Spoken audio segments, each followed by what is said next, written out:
As you can see, these equations, from here we have to solve for x and y. So let us see how we can move forward in this.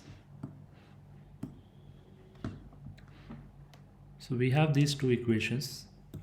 The first thing I will begin with is, I will write x square minus y square as x plus y, x minus y, and that is equal to 16. We are using this difference of squares identity, which is equal to a square minus b square is equal to a plus b, a minus b. Then after here, I can just square on both the sides. If I square on both the sides, I will get this. Now here, when I open a plus b whole square, it will be a square plus b square plus 2ab. Then I have a square plus b square minus 2ab. On the other side, I have 256, which is 16 square. Then from here, it is x square plus y square plus the value of xy is 30.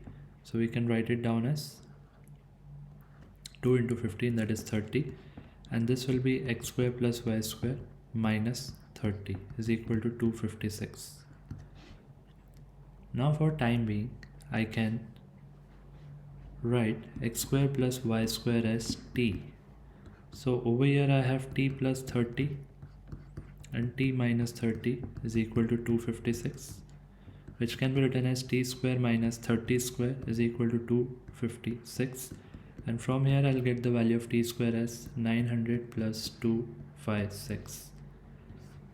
That will give me the value of t square as 1156.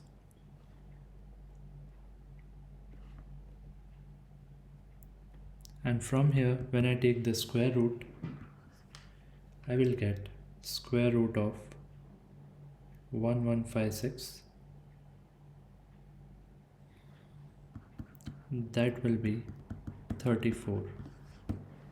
So from here, I have got a conclusion that t is equal to 34. Now t is basically x square plus y square. So x square plus y square is 34. From the question, x square minus y square is 16. These are the two equations which we can solve and move forward.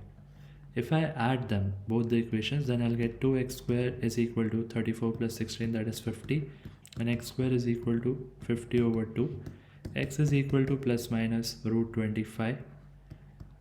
That will be equal to plus minus 5.